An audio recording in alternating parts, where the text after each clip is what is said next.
muy particular, muy especial, Juan Elman, periodista, politólogo, que escribe en Cenital y en otros medios, y al que le doy la bienvenida y le agradezco que esté aquí con nosotros en Descifra. ¿Qué tal, Juan? ¿Cómo estás, Edu? ¿Todo bien? ¿Me escuchás bien? Perfectamente, te escuchamos perfectamente. Vamos a estar atentos, como siempre, al chat. Podéis ir dejando vuestras preguntas a lo largo del directo y yo intentaré leerlas, tanto para intentar responderlas yo o pasárselas a Juan. En realidad, vamos a hacer un poquito dos bloques en el directo de hoy. En la segunda parte vamos a estar charlando, en realidad, cómo se desarrolle la charla, la conversación sobre distintos liderazgos, distintas cuestiones de la derecha radical latinoamericana y en parte también del trumpismo en sí en Estados Unidos, pero al principio lo que vamos a hacer es una especie de formato mini entrevista porque es muy interesante varias de las preguntas que le podemos hacer a Juan, porque Juan ha estado en esa cumbre, en la CEPAC, en la que, como sabéis, se han congregado, entre otros, Donald Trump, Nayib Bukele, Javier Milei, Santiago Abascal, Liz Truss, también dirigentes de la derecha radical del trumpismo en Estados Unidos, dirigentes regionales, dirigentes locales, dirigentes nacionales, el propio Vivek Ramaswamy, bueno, varias figuras del entorno, y Juan ha tenido el privilegio de poder estar ahí y hoy nosotros tenemos un privilegio mayor de poder intentar que nos cuente algunas de las cosas que ha podido vivir allí. Entiendo, Juan, que estuviste toda la cumbre, ¿no? Todo el evento. Sí, sí, estuve en toda la cumbre y estuve el día previo, o sea, esto arrancó formalmente el jueves, pero el miércoles hubo un seminario de Steve Bannon, ya confirmado, digamos, después del 2020 como otra vez el gurú intelectual del movimiento, o sea, de MAGA a nivel local, pero también del movimiento más derecha a nivel occidental. Un seminario sí, creo que 5 o 6 horas, que fue como medio el precalentamiento, y ahí también estuve, fue súper interesante.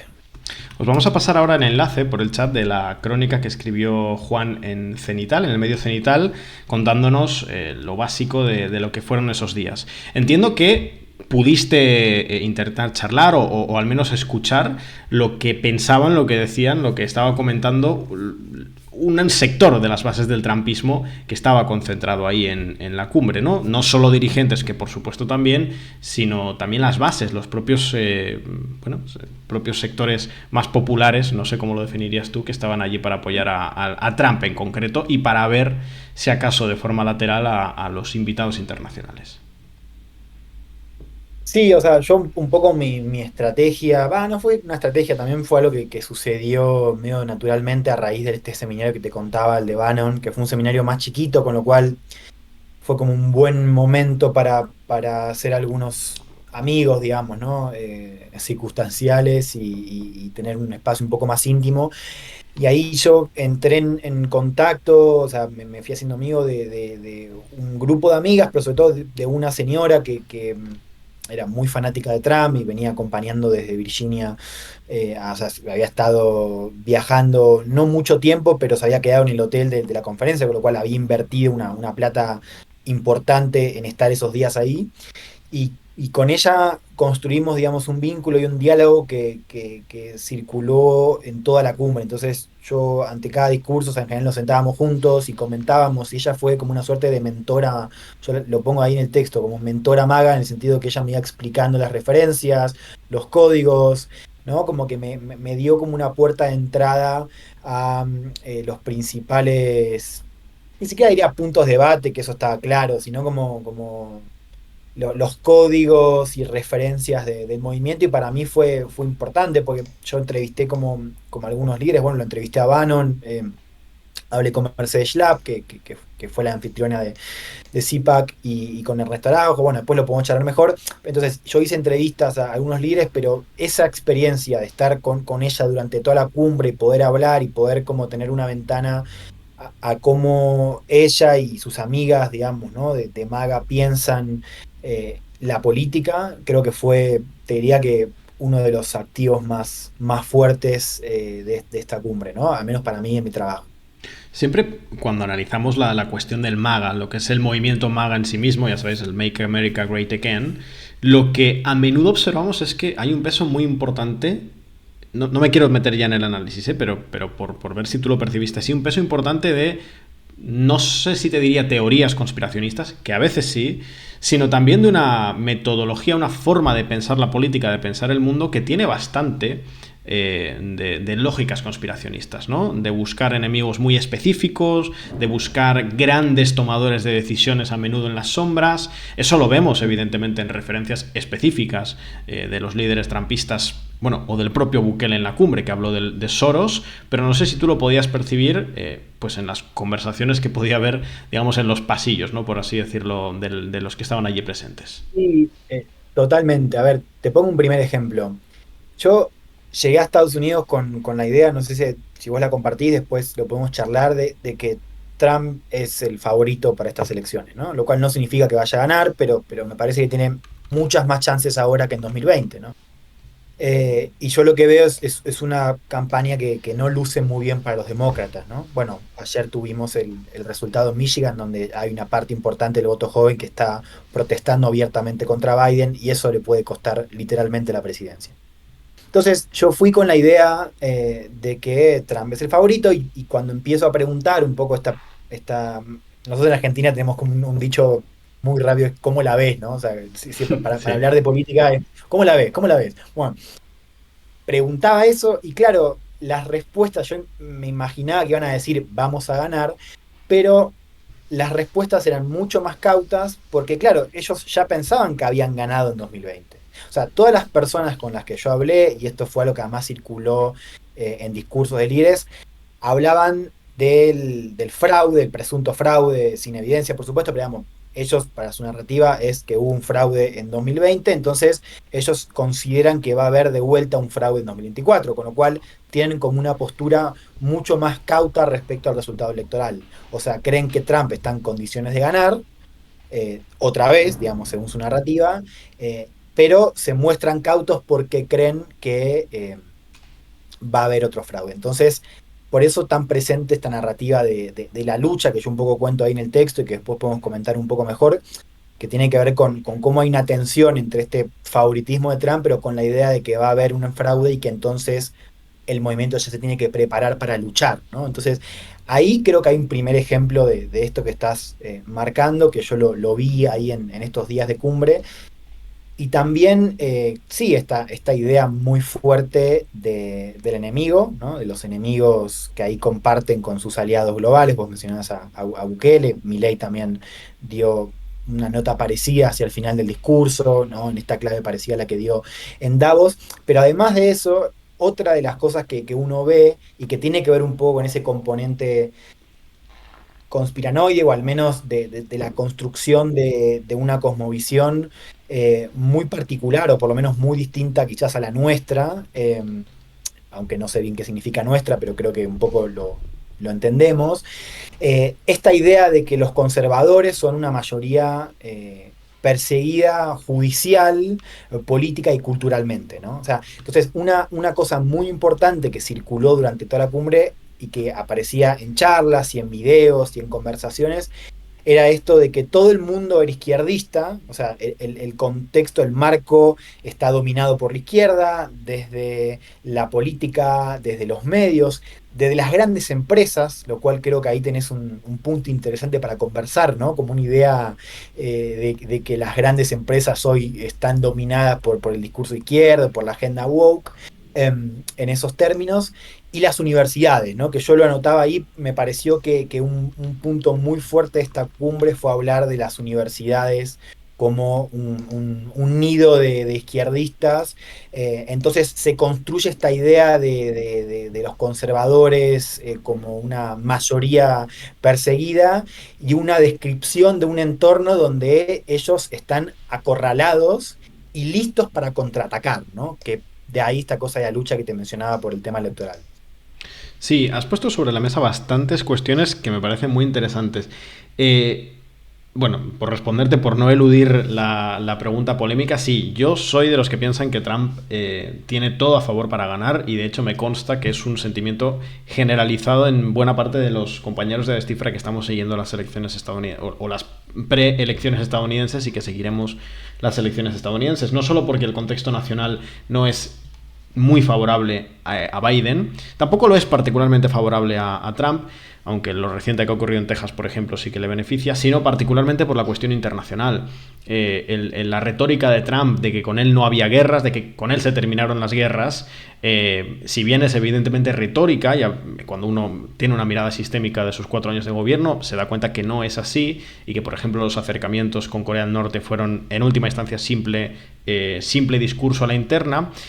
Lo que sí es innegable, cronológicamente, es que en la segunda mitad del mandato Joe Biden, guerra en Ucrania, entra en una nueva fase la disputa entre el bloque de la OTAN y Rusia por el escenario ucraniano, y que el escenario de Oriente Medio entra en una fase radicalmente distinta, por supuesto con los ataques de Hamas y el posterior avance de la lógica genocida por parte del Estado de Israel. En esa combinación, internacionalmente, Joe Biden tiene unas cartas pésimas, y además Joe Biden, buena parte de las veces en las que sale al público, en las que tiene intervenciones públicas, no suele salir bien parado. Entonces, en ese sentido, y además mirando las encuestas que no tienen tanto consenso a este respecto, suelen dar un resultado más ajustado, normalmente un poquito en favor de Trump, pero tampoco de una forma muy consolidada. En este contexto, claro, no es una constante, pero lo que sí es una constante es la persistencia del trumpismo en la lógica de que la elección fue robada.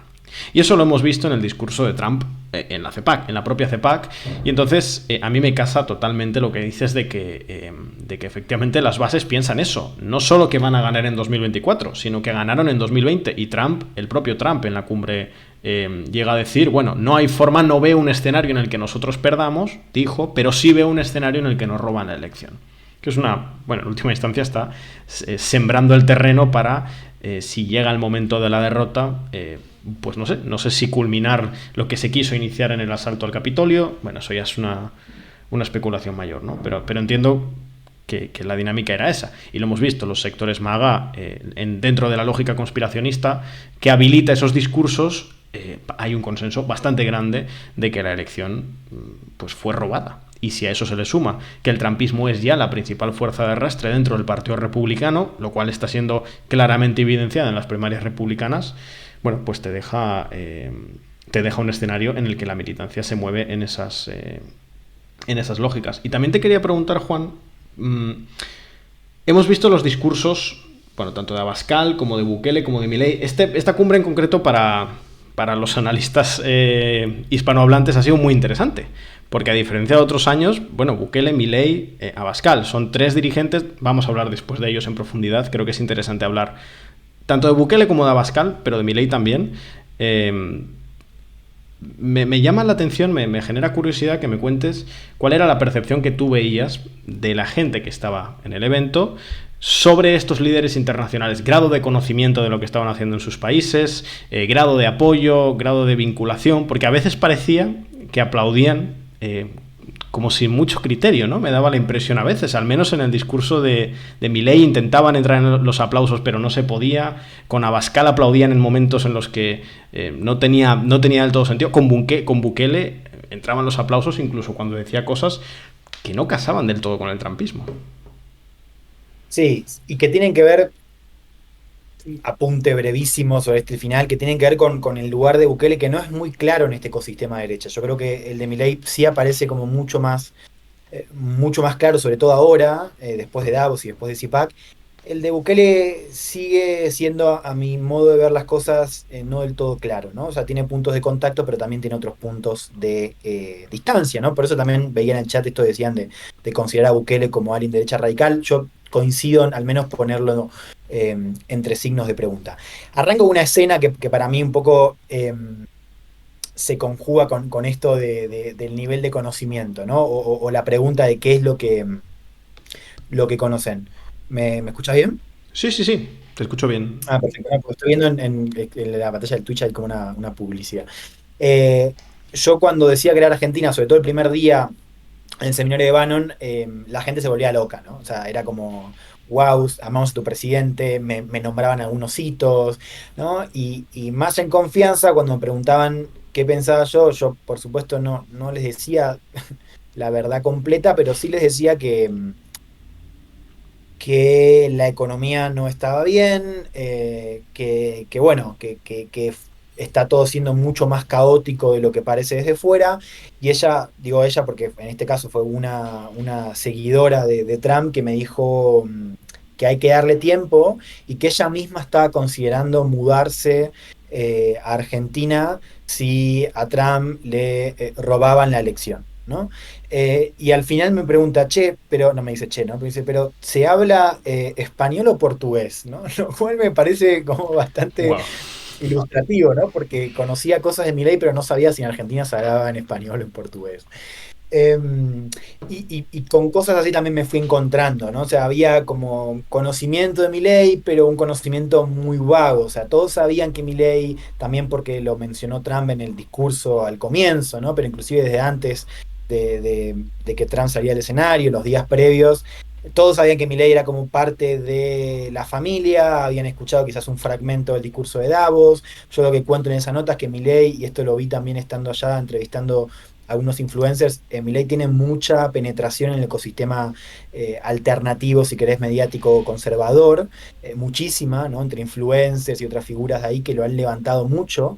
Ben Shapiro, por ejemplo, siendo uno de los Sí. grandes vectores, ¿no? De este mapa mediático alternativo, conservador.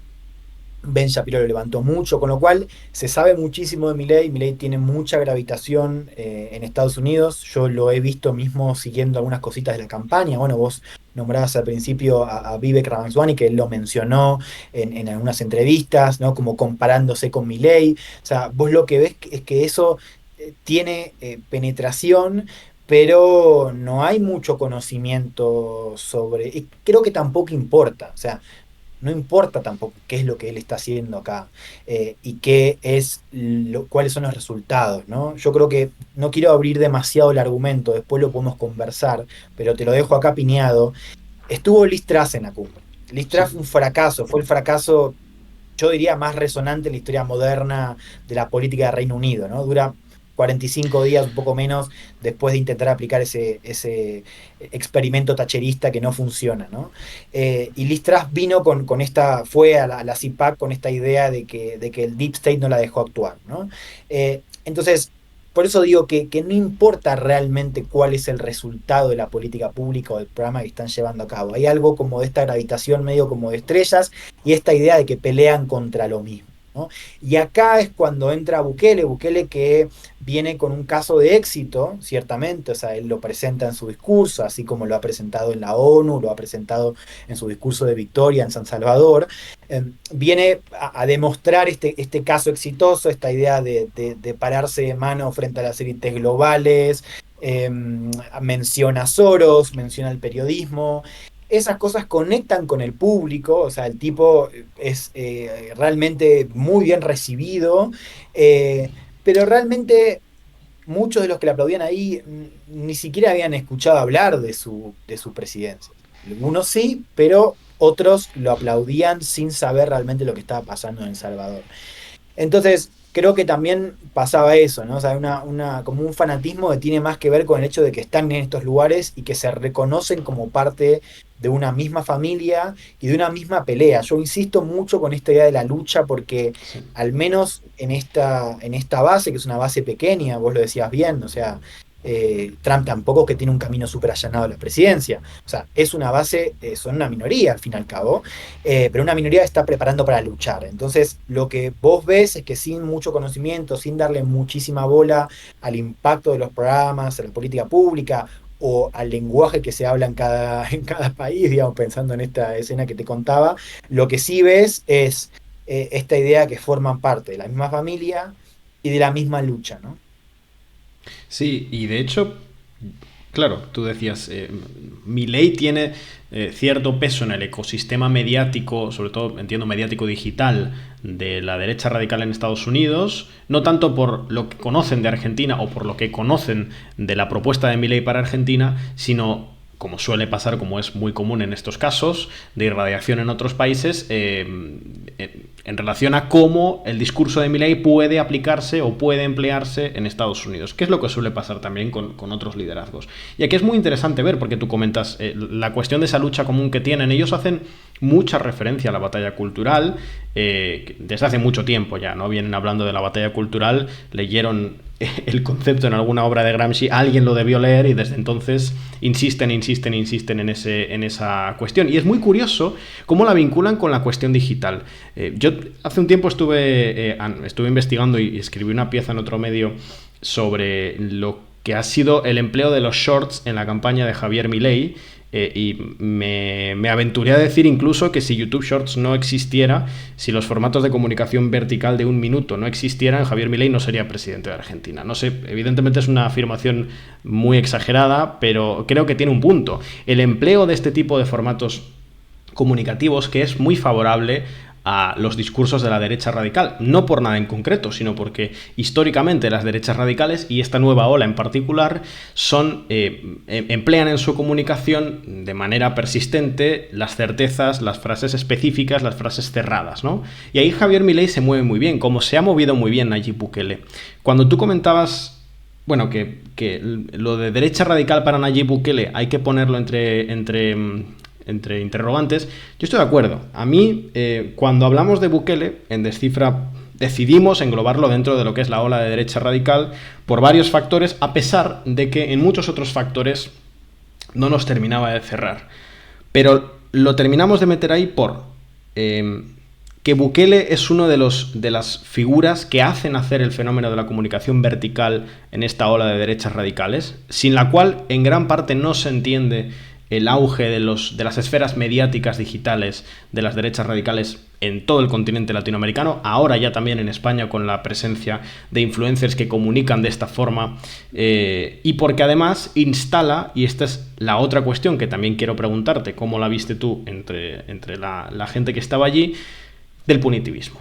Independientemente de las diferencias que Bukele pueda tener, por ejemplo, en su discurso sobre los impuestos, que es una de las diferencias más importantes que veo yo, el hecho de que haya instalado al punitivismo como un elemento central de todas las campañas, el hecho de que haya habilitado, independientemente de la valoración que cada uno haga de la efectividad o no de sus medidas, que en última instancia lo relevante es el peso electoral que ha tenido, que lo hemos visto en la victoria arrolladora que ha cosechado hace unas semanas, la habilitación de Bukele del tratamiento del delincuente o del criminal o de, como lo queramos llamar, como menos que un humano, como un subhumano, que es como generalmente el bukelismo trata por ejemplo, a los miembros de las maras o a los presuntos miembros de las maras, ha abierto discursos que hoy, por ejemplo, hemos llegado a escuchar al inicio del gobierno de Milei por parte de la ministra de Seguridad, pero que estamos escuchando también, y ya te doy paso, con Trump, cuando habla de los aliens. Eso entiendo, este tipo de términos, aliens, por ejemplo, entiendo que lo habrás escuchado mucho, ¿no? Sí. A ver, no, es que tocaste, yo me exaspero porque tocaste muchos temas que me interesan y digo, puta, ¿cómo voy a hacer para dar una respuesta sin que sea tan larga? Pero a ver, quiero comenzar por lo que decías al principio, esto digital, ¿no? Que yo estoy de acuerdo con el acierto que ha tenido Milei en su posicionamiento digital, que es previo a su campaña presidencial. Y yo quiero señalar esto. Está muy ayudado, y creo que lo de Short también me parece que venía un poco por ahí, con esta idea de los replicadores, ¿no? O sea, Milei tiene una estructura bastante aceitada, no tan orgánica, pero sí inteligente de cómo se posicionaba, por ejemplo, en TikTok con asesores jóvenes y bueno, cómo usaba su Twitter, que era una cosa más de él, más auténtica, más como su ego medio al descubierto, que de alguna manera le funcionaba y le sigue funcionando ahora, lo cual no es un dato menor. Pero yo creo que la construcción de él estuvo ayudada por el trabajo ad honorem, ¿eh? Porque ahí ya entramos en una discusión que es las comunidades juveniles digitales y Claro. cómo se vinculan con estos líderes, pero vuelvo a la idea, replicadores juveniles que, bueno, los canales más exitosos vinculados a Milei no son de Milei, son de que son El Peluca Milei, Argentina Liberal, todo ese tipo de canales que en realidad son chicos que comenzaron clipeándolo, Sí. y que construyeron su propia comunidad y que ya se ocupan, es como, para ellos es genial, porque tienen como un ejército de creadores de contenido que lo hacen gratis y que lo posicionan a Milei en diferentes habitaciones del ecosistema digital, Es una para decirlo de una dinámica manera. de fenómeno fan. Exactamente. Entonces, yo creo que ahí tenemos un punto. Ahora, te voy a decir algo de Bukele. Bukele, yo creo que a él le pasa algo parecido, pero, o sea, yo estuve en El Salvador para las elecciones hace 3, 4 semanas y estuve cuando va a votar Bukele. O sea, fueron 4 horas demenciales debajo del sol porque el tipo no tiene agenda oficial, con lo cual puede caer en cualquier momento. Lo estábamos esperando y yo empiezo a ver alrededor y claro, vos, la infraestructura era una infraestructura mediática que estaba dominada por canales y por influencers, todos filmándose en modo selfie, Sí. lo cual era, o sea, tenías 2 o 3 periodistas, eh, ¿no? Y el resto eran influencers. Acercándome un poco, charlando y viendo después los canales que me habían recomendado, lo que vos empezás a ver en El Salvador es que ya empieza a ser un negocio porque monetizan a través de Bukele, porque Bukele además tiene una política digital que, por ejemplo, les abre las cárceles, ¿no? Como hizo con este youtuber español que no conozco su nombre, lo hizo Sí, con Esto Comunica. con Lethal Crisis. Sí. Bueno, entonces, ¿qué es lo que tenés ahí? O sea, ya empieza a ser no solamente una cosa de anónimo, sino como para ellos un negocio, o sea, porque monetizan. Claro. Entonces, y le sigue siendo súper favorable a Bukele, porque ese video tiene no sé cuántas millones de reproducciones, y la nota que saca el país de Juan Diego Quesada, que de hecho es el periodista que Bukele menciona en su discurso de victoria, que nombra al país, habla de un periodista español, ese tipo, que es un tipo que lo invitan ahí y sabe, porque no se come el cuento, que es una manera de maquillar la política por parte del gobierno, y hace un texto con escenas, pero también con contexto, no sé, te aseguro que ese texto tiene mucho menos impacto que ese video. Entonces, ahí ya creo que estamos en otro escenario, ¿no? O sea, muy parecido, pero donde ya empieza a haber una política activa de captación de influencers, ¿no? Que tienen un negocio, digamos. Entonces, se acercan al objeto, digamos, al escenario, a la noticia, con un approach muy distinto, porque no quieren informar o explicar, digamos. Básicamente quieren agarrar todo el fandom de Bukele, ya sea salvadoreño, ya sea de Estados Unidos, de la comunidad latina o quien sea, no importa. Pero digo, ahí ya tenés un juego distinto que creo que habría que prestar atención. Pará, y la otra cosa, recordame la otra pregunta, que ya me desvié tanto con el tema Eh, digital que a, me la a olvidé. ver si me acuerdo. Era. Ah, sí, sí. Si habías ido escuchando. Pues claro, Bukele habilita esa lógica del punitivismo, de Sí, ¿cómo se llama deshumanizar al punitivismo? Claro. criminal. Eso, si había escuchado conceptos, pues así Sí, como esto que usa tanto Trump, ¿no? De los aliens. sí, perfecto. A ver, mira, no, o sea, la cuestión punitivista que estaba presente, por ejemplo, en el tema de mandar los militares a la frontera, o sea, usar los militares para seguridad doméstica, ¿no? Para de alguna manera responder a la crisis migratoria.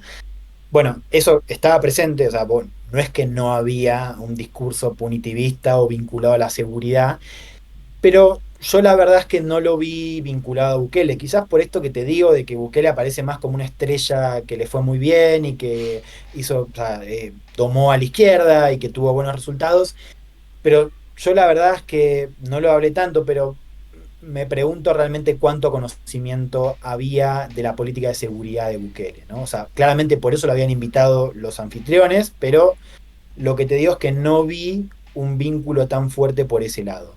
Dicho esto, nada, lo que sí está claro, y creo que, no sé si viste que hubo un video de Patricia Bullrich, Bullrich se encuentra con él Sí. en la cumbre y básicamente filma un video directamente hecho para sus redes, diciendo básicamente, admiramos lo que están haciendo, vamos hacia allá, ¿no? Lo cual ahí ya nos sitúa en otro sistema de discusión que es, o sea, o en otro espacio geográfico que no es Estados Unidos, sino América Latina, ¿no? No sé si es un tema que querés abrir ahora, pero creo que básicamente por algo es tan relevante Bukele en este contexto, ¿no? O sea, porque creo que tenés dos condiciones, y acá hablo desde América Latina, que hacen que Bukele sea un fenómeno, ¿no? Eh, Insisto, más allá de Estados Unidos, que no veo tanto esa conexión. Una es la crisis, a un factor es la crisis de representación política, que vemos quizás en todo Occidente, y que hay algo del personaje de él, digamos, de venderse como un outsider, de venderse como un tipo, bueno, aunque no lo sea, ¿no? Pero no importa, un tipo joven que viene a cambiar un poco el paradigma de discusión y demás. Y lo segundo es la crisis de seguridad vinculada a la crisis del Estado, ¿no? O sea, que es lo que estás viendo en países como Ecuador, pero también en Chile, también en Argentina, también en Uruguay, que es cómo la cuestión de la seguridad, cómo la penetración del crimen organizado, que antes estaba localizada en algunos países concretos, México es un caso, se fue expandiendo hacia el resto de la región. Entonces países como, bueno, Ecuador, Chile, Argentina, Uruguay, están empezando a tener un problema de inseguridad bien estructural que antes no tenían. Y por eso hace que Bukele sea tan popular ahora. Y por eso el video de Bullrich. Sí, vamos a tener que hablar de eso. Está siendo interesantísima la charla. Quiero agradecer a las casi 400 personas que están aquí con nosotros. Vamos a hacer ahora, si te parece, Juan, una pequeña pausa. Tenemos, como hemos dicho al principio, un par de vídeos de nuestro compañero Pablo del Amo para complementar lo que estamos charlando hoy, porque aunque haya sido una cumbre con, bueno, pues eminentemente americana, tanto por parte del trumpismo como por parte de las delegaciones extranjeras, pues Abascal, Bukele o Milei, y Abascal por la parte hispanohablante también, tenemos que hablar un poquito también de la parte europea del auge de la derecha radical. Entonces, agradeceros a todos los que estáis aquí. Os recordamos que podéis apoyar el trabajo que hacemos con esas suscripciones aquí en el canal, que faltan 6 para el objetivo que teníamos para el primer bloque de hoy. Y vamos con ese pequeño vídeo de Pablo del Amo, 3 minutitos, que nos va a contar. Tenemos 3, ¿vale? Iremos poniéndolo a lo largo del directo. Vamos con ese primer vídeo para ver qué nos tiene que contar.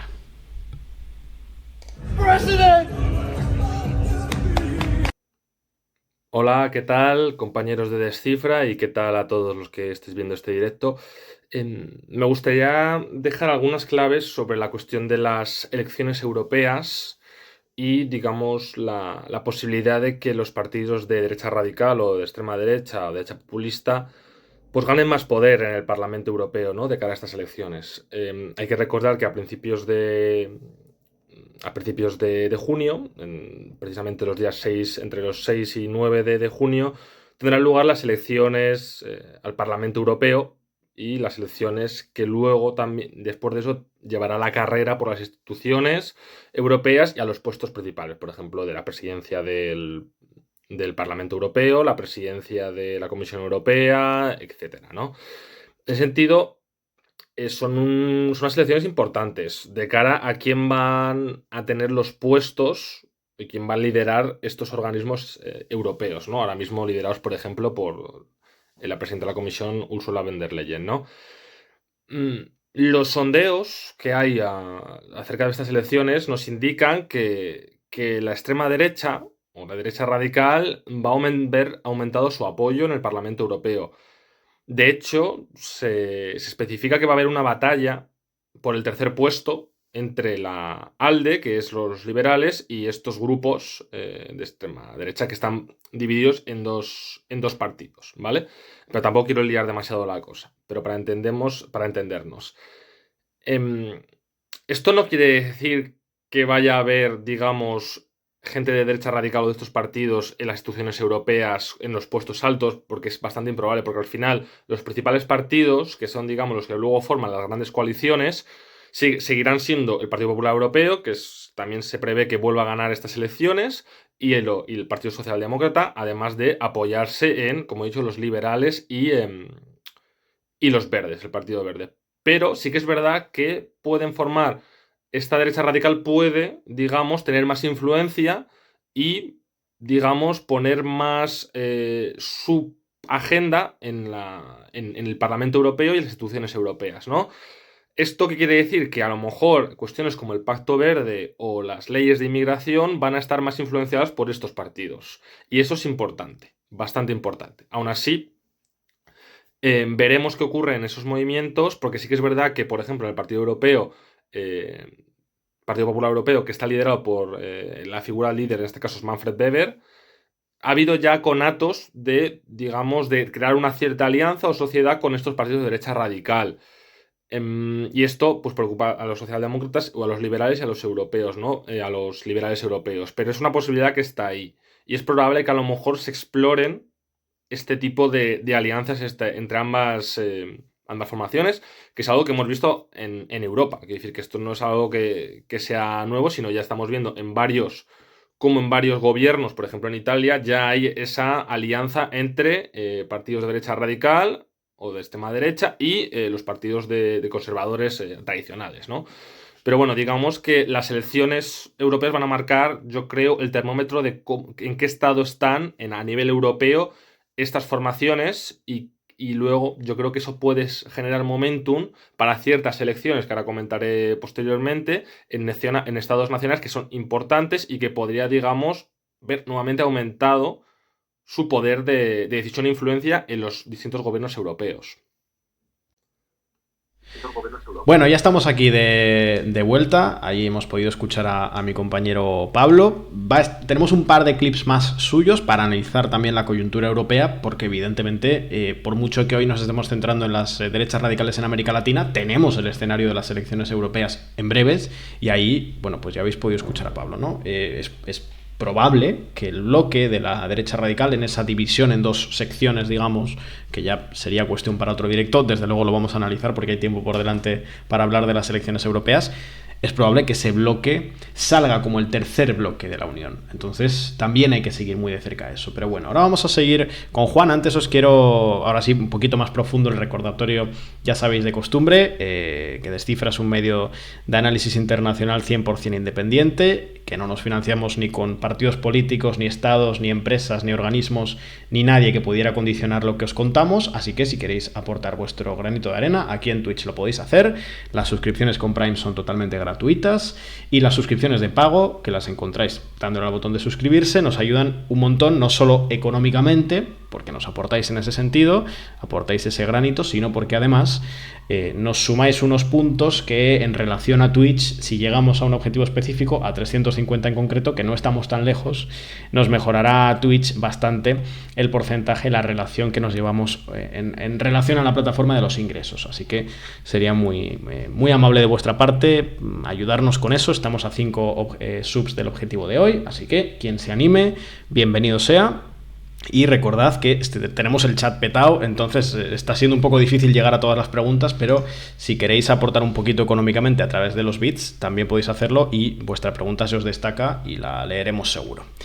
Bueno, Juan, estábamos hablando entonces de la cuestión de Bukele, ¿no? Tenemos muchas cosas para hablar. Yo creo que para que no nos desborde demasiado el tiempo, quizá podemos entrar ya al análisis, aunque estábamos haciendo trampa porque en realidad ya habíamos entrado al análisis casi sin querer. Y es interesante el liderazgo de Bukele. Yo hay una cosa que quiero poner encima de la mesa, a ver cómo lo ves tú. Y es que Bukele, aunque antes ya he argumentado por qué en Descifra sí que lo metemos dentro de esa categoría de derecha radical, es innegable que trae cosas distintas al resto. Y creo que una de las particularidades que tiene y que le diferencian en parte le diferencian de Javier Milei, por ejemplo, es la autopercepción de su propio liderazgo y de su propio país.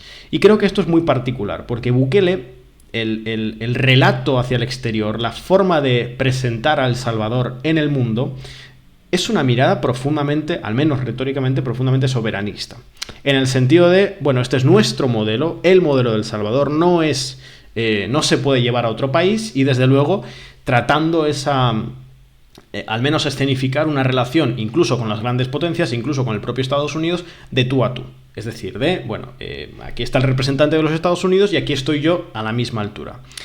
Y se observa, por supuesto, en el encuentro de Javier Milei con Trump fue obscenamente evidente, pero también en la propia percepción de la política exterior de Javier Milei, que no es la misma perspectiva, ¿no? Es decir, podríamos decir resumidamente que hay una de las diferencias fundamentales entre Bukele y Javier Milei, es que el uno es nacionalista mientras que el otro no.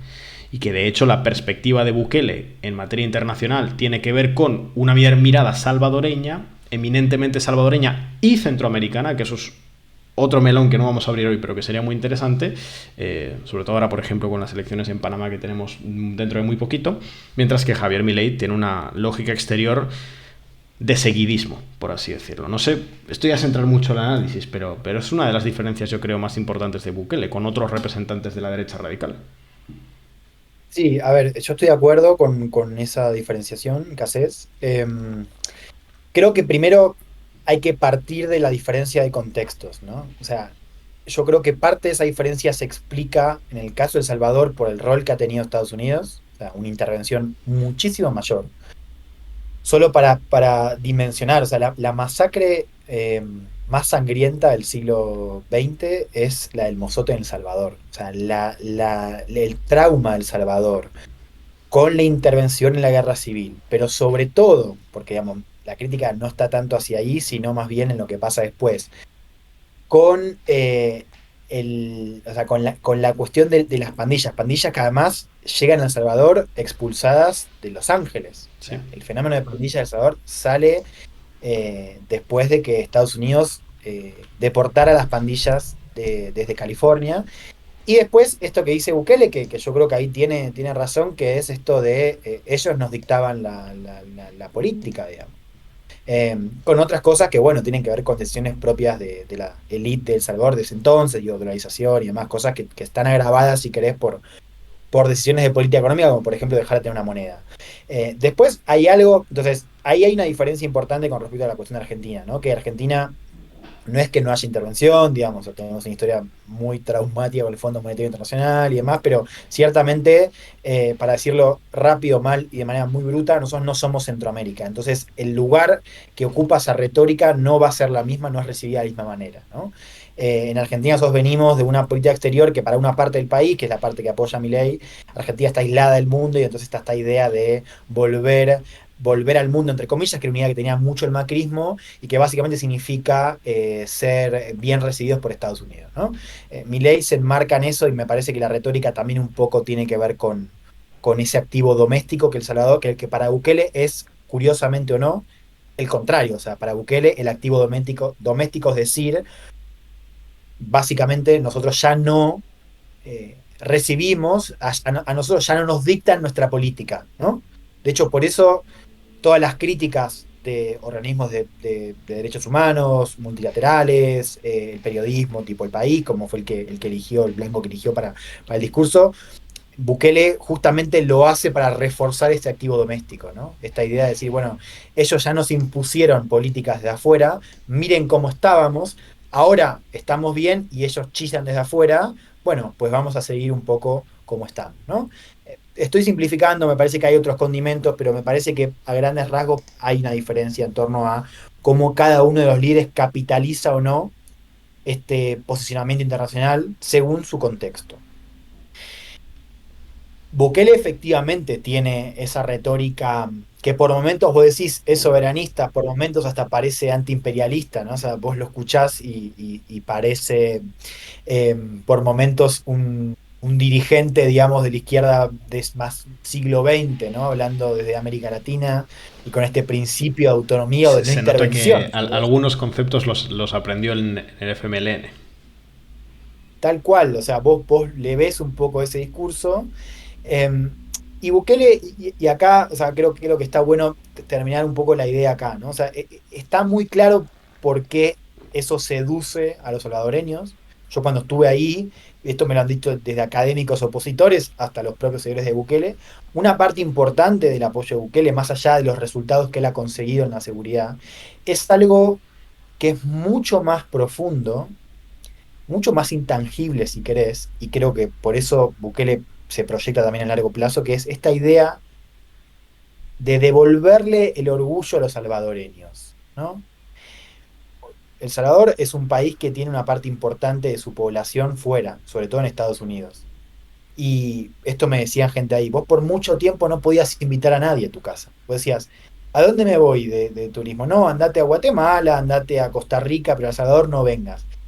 Esta idea de que vos puedas invitar al familiar que se te fue, al conocido que está viendo afuera, que vos le puedas decir, vení a El Salvador, que ahora es otra cosa, Eso yo te diría no tiene precio.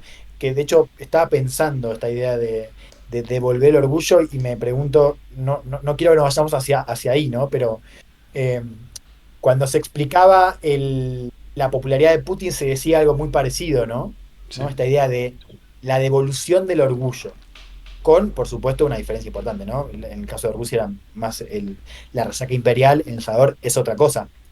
Lo cual también creo que hace al punto, o sea, ellos por primera vez, o sea, hay mucha gente que por primera vez en su vida puede invitar a gente que se fue y puede decir, yo estoy orgulloso de mi país. Que de hecho, si vos te fijás en las encuestas, por ejemplo, de Latinobarómetro, El Salvador es el único país, la única sociedad que manifiesta una satisfacción y un orgullo realmente sobresaliente. Entonces, ese dato no es menor.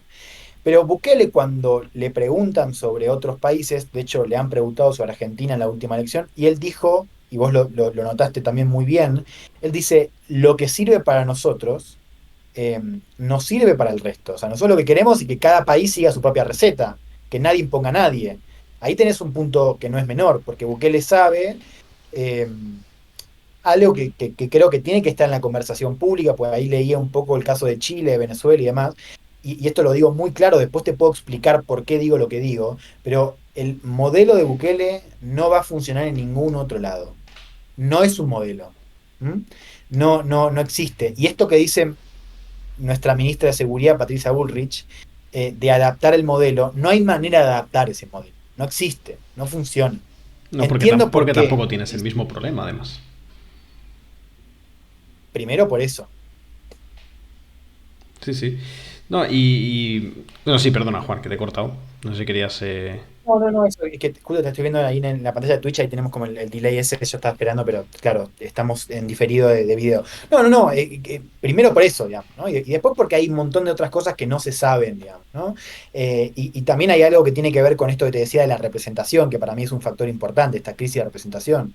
Vos para aplicar la política de Bukele, que es una política cuya piedra angular es el régimen de excepción, con todo lo que eso implica, después podemos conversarlo, tenés que tener niveles de popularidad parecidos. Vos no podés aplicar una política así en América Latina cuando tenés, qué sé yo, 50% de aprobación, que es decir mucho, digamos, ¿no? Porque acá hay algo, o sea, hay una diferencia con Bukele y Milei, hay una diferencia con Bukele y cualquier otro líder latinoamericano, que es que, digamos, tiene una popularidad que no ni se compara. Entonces, eso te habilita bueno, y además el contexto es distinto, pero eso también te habilita una serie de políticas que ningún líder latinoamericano hoy podría impulsar.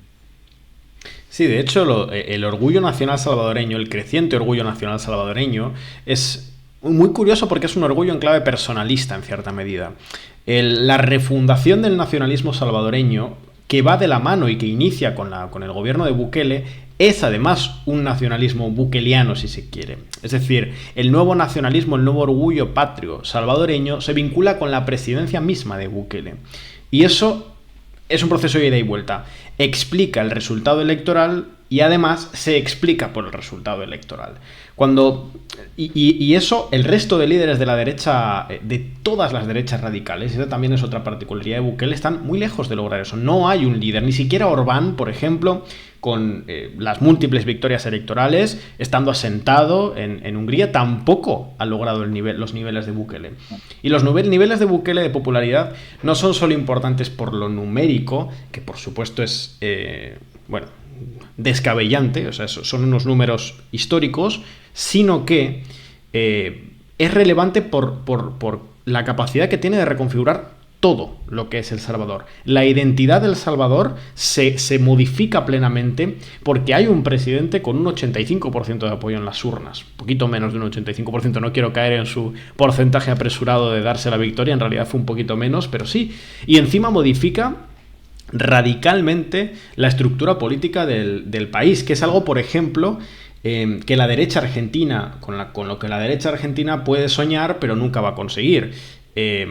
Por supuesto, Javier Milei y Patricia Bullrich y todo el esquema del gobierno de la Libertad Avanza y también del PRO de Juntos por el Cambio aspiran eventualmente al fin del peronismo y en particular del peronismo kirchnerista. Algo que no van a lograr, no va a suceder. Sin embargo, Bukele le ha dado la mitad de la estocada al FMLN y se la va a terminar de dar en unos días en las elecciones municipales y regionales de El Salvador. El FMLN ya no existe en el Parlamento salvadoreño. Es cierto que por una modificación del sistema electoral que ha perjudicado enormemente a la izquierda salvadoreña, al FMLN, que por porcentaje podría haber entrado, habría merecido entrar en el Parlamento si vamos a un ordenamiento estricto de los porcentajes, pero que por la distribución territorial del voto no ha podido acceder al Parlamento, y es posible que se encuentre en una situación de cuasi desaparición en las elecciones municipales y regionales. Y eso te habla no solo, lo que digo, de la reconfiguración de la identidad salvadoreña, la reconfiguración de todo el sistema político salvadoreño en sí. O sea, El Salvador ha cambiado 180 grados, independientemente de lo que consideremos, por ejemplo, de las cifras de seguridad o del principal debate en ese sentido, de la sostenibilidad de las medidas de seguridad, ¿no? Porque se habla de la posibilidad de un efecto rebote. En cualquier caso, esa identidad sí que ha sido transformada. Y eso no lo logró Trump, no lo logró ni siquiera Orbán, por supuesto no lo lograron experimentos fallidos como el de Liz Truss, no lo va a lograr Milei, y Abascal estuvo muy lejos de lograrlo. Y en este sentido, yo abro una segunda línea de conversación aquí, porque me parece que la CEPAC ilustra que el liderazgo de la ultraderecha internacional, como el liderazgo del resto de bloques ideológicos, es volátil. Es decir, las jerarquías internas del bloque cambian a medida que pasan procesos electorales en distintas partes del mundo. Hay como un gran consenso que no se desprende tanto de su propio liderazgo, sino del peso de su país, que es que Donald Trump es el actor director, el rector principal de la ultraderecha internacional. Y como digo, ese título no se lo gana en sí por éxitos electorales nacionales, ni por una particular inteligencia estratégica, sino porque es el líder del principal hegemón del bloque del que todos ellos quieren formar parte. Sin embargo, en lo que sería el segundo nivel de representatividad y de dirección dentro del bloque, se producen movimientos en función de las elecciones nacionales. Y eso es muy importante, porque Bukele, en términos de... Por supuesto, El Salvador tiene una pequeñez estratégica en relación al resto de actores importantísima. Sin embargo, el rol de Bukele como casi un faro moral o un faro ético le ubica en el segundo nivel de influencia, en el que quizá está Javier Milei, o más bien en un tercero. Y es muy curioso, ya termino con esto, te doy paso, cómo lo que ha pasado con Milei y con Abascal. Porque ilustra claramente esto que estoy comentando de los cambios en la jerarquía interna a medida que pasan los procesos electorales. No hace tanto, hace un año y medio, Javier Milei era casi un invitado de segunda en el acto que organizó Vox, el Viva 22 creo que era, en el que fueron múltiples actores nacionales e internacionales, dieron sus discursos, y ahí Javier Milei era, pues bueno, una nota de color, ¿no? El que viene de Argentina, el loquito ese que no va a ganar, pero que está ahí dando la batalla cultural. Y en aquel momento, Vox en España ya daba por hecho, buena parte de los medios de comunicación, sobre todo vinculados a la derecha española, que Abascal iba a ser vicepresidente de un gobierno del Partido Popular con Vox, y eso le erigía en uno de los líderes emergentes de mayor potencia en la ultraderecha europea e internacional. Mientras que Milei era, como digo, una nota de color. Y fíjate, un año y medio después, Santiago Abascal, Vox, no solo tiene una crisis interna muy importante, sino que además su peso en el esquema de las derechas radicales internacionales es ya mucho menor. No es un actor de tracción. Vox no es un actor, me animaría a decir, importante en las derechas radicales internacionales, ni siquiera en el marco europeo, porque sus resultados electorales no le habilitan para serlo, mientras que Milei es el rockstar, ¿no? Es aquel al que todos los líderes de la derecha radical quieren ahora tener una foto con él. Entonces, eso me parece que es esa rejerarquización permanente es muy interesante, y creo que en ese sentido, y ya termino con esto, lo único que está asentado a largo plazo, los únicos dos liderazgos que están asentados a largo plazo son el de Trump y el de Bukele. El resto se van a definir en las instancias nacionales.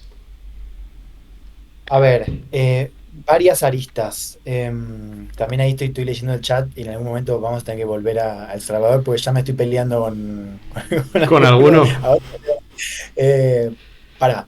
Estoy pensando esto, ¿no? Mientras te escuchaba pensaba cuál es la variable ahí, digamos, ¿no? Si es el tema del éxito electoral o justamente la derrota electoral, o hay algo en el sentido de que entrar al poder, ¿no? Haber sido gobierno, haber llegado, ya te pone en otra situación respecto al escenario previo, ¿no? De competencia electoral. ¿Por qué digo esto?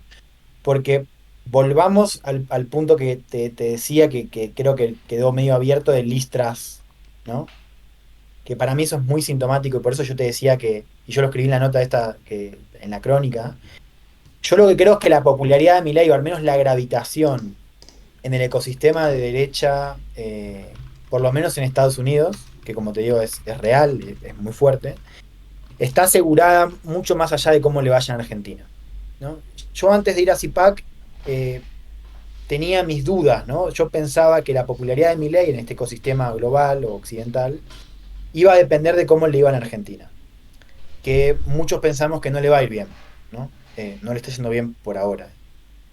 Pero lo que un poco me di cuenta en esa cumbre es que la verdad es que no importa, porque lo que aporta es otra cosa. No aporta un resultado eficiente como el de Bukele. Y el de Bukele lo pongo entre comillas, me quiero pelear acá un poquito. El problema de Bukele no es solamente la cuestión de los costos de derechos humanos y democráticos. El problema es que el Estado no está invirtiendo en los territorios que antes están controlando las maras, con lo cual eso en algún momento va a tener un estallido, digamos, ahí. Cuando digo estallido me refiero a que en algún momento ese problema se recicla o esas redes criminales son tomadas por otros agentes, como por ejemplo el Estado, ¿no? Digo, pues se comenta muy poco eso de Bukele y para América Latina eso es bastante importante, que es si vos recuperás territorio, vale, ¿lo haces de qué manera? O sea, metés a la gente en cana, ¿qué haces después? ¿Invertís en educación, invertís en salud, en infraestructura? Porque Bukele no está haciendo eso, y eso se comenta muy poco. Alguien acá habla de la pobreza aumentó con Bukele.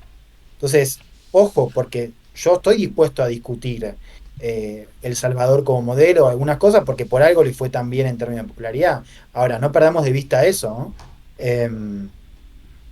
Eso es lo primero. Vuelvo. Ya me estoy apuntando para No, es que es cierto, además, la cuestión económica de Bukele, salvo por una cuestión que es difícil medir en las mediciones económicas, que es el fin de la extorsión, que eso es una mejora directa en la microeconomía. En el resto de baremos, efectivamente, bueno, la tendencia es descendente. Bien, eso es al lado. Ahora, yo te decía esto de los resultados, porque tiene que ver con esta discusión sobre cuál es la variable. ¿Es la derrota electoral o hay algo del acceso al poder que ya de alguna manera te sitúa en otro plano? Porque yo miraba a Liz Truss, o sea, que te decía, un fracaso político resonante, que ella llega a Estados Unidos con un discurso regionado donde culpa al Deep State, dice que las corporaciones, o sea, que fueron los falsos conservadores, la derechita cobarde, si querés en términos de Santiago Bascal, los falsos conservadores que quieren estar todavía invitados en fiestas y en cócteles de Londres, y la izquierda que controla, como te decía al comienzo, los medios, la política. Ella dice que las grandes fortunas, cuando parte del problema detrás es que quería meter un impuesto tan regresivo a grandes fortunas que el propio mercado le dijo, no cierra. ¿Entendés? Entonces, pero ella cae con ese discurso y yo la escuchaba y decía, claro, Milei tiene todo para decir cuando fracasa, si es que fracasa, cuando fracase, si es que fracase, para decir fue el Deep State. De hecho, cuando yo te digo, yo lo entrevisté a Bannon y Bannon me dijo eso, dijo, Milei está peleando contra el mismo Deep State. Entonces, fíjate Bolsonaro, ahí entramos en otro caso. Vos lo que ves es que Bolsonaro ha perdido un poco de gravitación a nivel global y yo me animo a decir, y lo vi en esta cumbre en la que estuve, me animo a decir que Milei viene un poco a ocupar ese lugar, digamos, ¿no? Quizás me estoy equivocando, me puedo estar equivocando, yo veo, o sea, a Bolsonaro no lo vi presente como en otro momento, digamos. Pero todavía está esa narrativa de la persecución muy fuerte, ¿no? De la persecución judicial a Bolsonaro. Insisto, narrativa según estos grupos. Entonces, la pregunta es si vos podés reemplazar esos liderazgos, porque ¿cuál es el tema de Bolsonaro como Milei, como de Trump? Son las bases, o sea, que acá entramos en otra discusión que es sobre la crisis de la centro-derecha.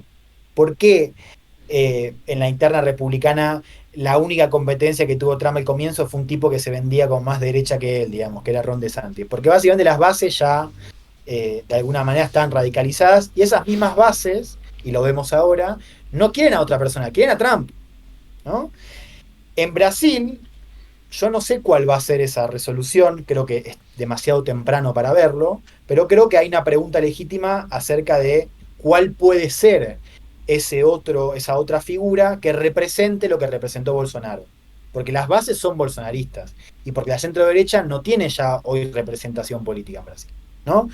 Lo cual nos lleva al escenario europeo. Y ahí sí yo creo, y ahí decime vos, porque vos sos el que más cancha tiene, digamos, porque estás ahí, yo no sé cómo se puede procesar eso, porque si yo me pongo a pensar, digo, vos tenés ahí muy cerca un caso de reemplazo, que es Italia, porque Salvini hace unos años era el líder de la ultraderecha y todo, de hecho, hasta llegó al gobierno, y hoy Meloni es primera ministra. Entonces, la experiencia, al menos al lado, dice que, ojo, no es tan difícil que, que se, que se reemplace el liderazgo. Yo creo, y acá me apuro un poco a responder, creo que hay una diferencia muy importante en el sistema político, o sea, no es lo mismo un parlamentarismo que un sistema presidencial, ¿no? Claro. Por algo lo que estamos hablando de Brasil, Argentina y Estados Unidos, digamos, tiene algo parecido. Entonces creo que Europa plantea ahí una diferencia. Y yo creo, y acá corregime si yo me equivoco, mi sensación es que Abascal no ha logrado, o sea, yo no veo en los seguidores, inclusive en los seguidores de él en Vox, pero digamos, no veo una representación tan fuerte como lo ves, una representación de esa gente de ese espacio derecha, antes llamado mayoría silenciosa, como quieras. No veo el mismo nivel de conexión que sí veo con Bolsonaro todavía, que sí veo con Trump y que sí veo con Milei, que es algo que en Argentina no se ve del todo claro. Claro, eso es muy curioso, ¿no? Es cierto que la lógica del caudillismo es casi imposible que surja en el continente europeo, más que nada por el propio sistema político, ¿no? La lógica parlamentaria, el hecho de que incluso puedas llegar a tener un vicepresidente de otra formación política, porque bueno, el gobierno actual español es así. En realidad está conformado de esa forma, con presidente, vicepresidentes, bueno, con una vicepresidencia de un partido que no es el del mismo presidente. No obstante, sí es el objetivo de los distintos líderes políticos, sobre todo de las fuerzas emergentes, ¿no? En España en particular, salvo del Partido Socialista y del Partido Popular, que esto también aplica a muchos países europeos, salvo los partidos populares europeos y los partidos socialdemócratas europeos, que arrastran voto, representatividad, liderazgo por el propio partido, por la propia historia del partido, las fuerzas emergentes sí tienden a esa lógica de la representación a través del liderazgo, a través del dirigente, a través del candidato. Y eso en su momento es lo que intentó jugar Abascal, que otros líderes europeos en la izquierda lo consiguieron. Tsipras en Grecia logró una representación que era personal, es decir, en Alexis Tsipras, se representaba los anhelos de una parte de la población griega. En su momento Podemos, a través del propio Pablo Iglesias, logró también eso. Una parte de los anhelos de determinados sectores de la población española se representaban no solo en el partido, sino fundamentalmente en el liderazgo personal, en la persona candidata, en la persona representante del espacio político. Y Abascal pretendió eso, como lo pretendió en su momento Meloni, por ejemplo, ¿no? O como lo logra Víctor Orbán en Hungría. Pero no lo logró. De hecho, el liderazgo de Vox, la fuerza que llegó a tener Vox en algún momento, era en cierta medida colectiva. Es decir, era un liderazgo policéfalo. Había bastantes liderados, estaba pues Espinosa de los Monteros, Rocío Monasterio, Ortega Smith, Santiago Abascal, pero ninguno era el representante en sí mismo de los anhelos. Y esa lógica, digamos, que sube, que se infla por las encuestas, que se infla también por el crecimiento en sí mismo del partido en las distintas elecciones autonómicas, queda hoy representada únicamente en un pozo ideológico que está ahí, que está en las redes sociales, que está en la comunicación digital, que no existiría si no hubiera habido la emergencia de Vox, y al revés también, Vox no hubiera existido sin la emergencia de estos formatos y de estos discursos en el espacio digital, pero que nunca llegó a ser la figura de Santiago Abascal un condensador de, pues eso, esta idea, ¿no? Esta idea que se decía mucho al principio con Tsipras, con Podemos y con Syriza en Grecia, de que en la cara del dirigente en las expresiones y en las palabras del dirigente se ve todo aquello que múltiples sectores, esa famosa cadena de equivalencias, querían verse representado. Pero eso en América Latina sí continúa estando ahí. Por eso es tan interesante esa diferencia, ¿no? El modo de liderazgo que facilita o dificulta ese tipo de expresiones. Sí. También otras cuestiones estructurales como la estabilidad económica que desde ya facilita la irrupción de la lógica caudillista cuando no se tiene. Las crisis económicas pues son de niveles muy distintos en Europa y en América Latina, eso por supuesto. Yo pensaba, mientras te escuchaba, de vuelta, me estoy metiendo en tu territorio, pero a propósito, para seguir el argumento. Me gusta esto que planteás como una cosa no sé si lo dijiste así, pero efectivamente vos tenés radicalización, no está concentrada en un líder, digamos, o sea, no es que hay una representación directa, pero sí aparece como un espacio, ¿no? O sea, vos tenés a los medios, tenés líderes, tenés partidos que van hacia ese lado y que en realidad vos podés tener, me parece, estoy pensando ahora en voz alta, o sea, vos podés tener caída en desgracia, momento donde decís, che, como decías vos, Abascal da para ser vicepresidente, y momento de decir, che, es una bolsa de gatos, pero seguís teniendo algo estructural, que acá vos lo ves en América Latina, ¿no? A ver, yo creo algo que vengo pensando cuando estamos discutiendo derecha, todo esto, se habla mucho de la radicalización, se habla mucho de la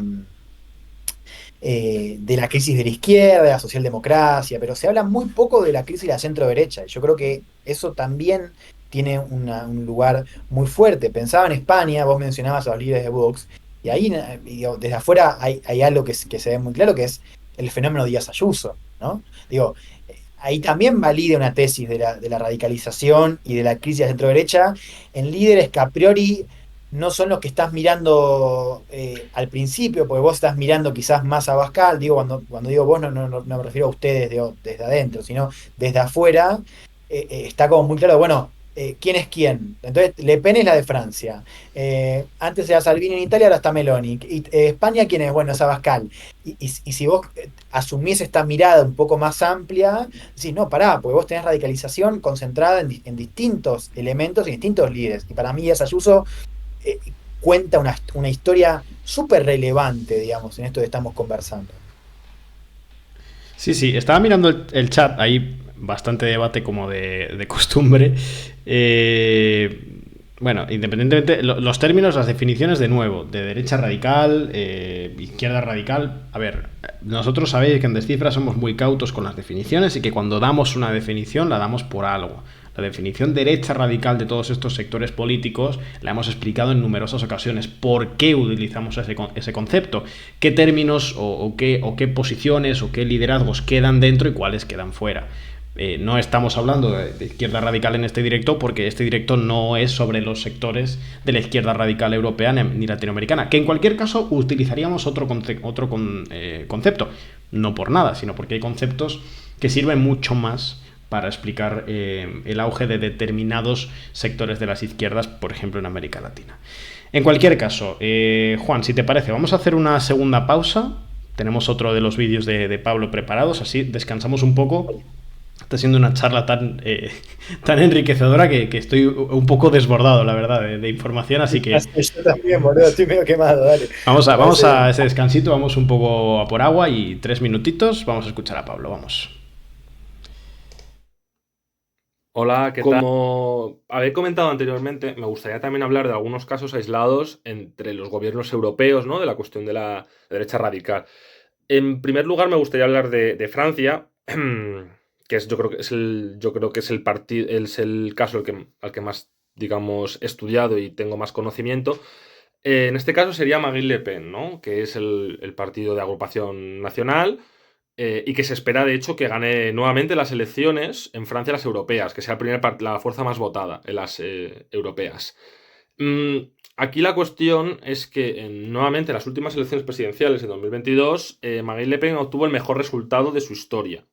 En segunda vuelta nuevamente contra Macron. Creo que recordar que fue un 48% más o menos de los electores optaron por Marine Le Pen, si no un 48, 45 más o menos, que es un resultado bastante grande porque en 2017 fueron aproximadamente 10 puntos menos percentuales. Es decir, en 5 años de mandato de Macron ha vuelto a ganar poder el partido de Le Pen.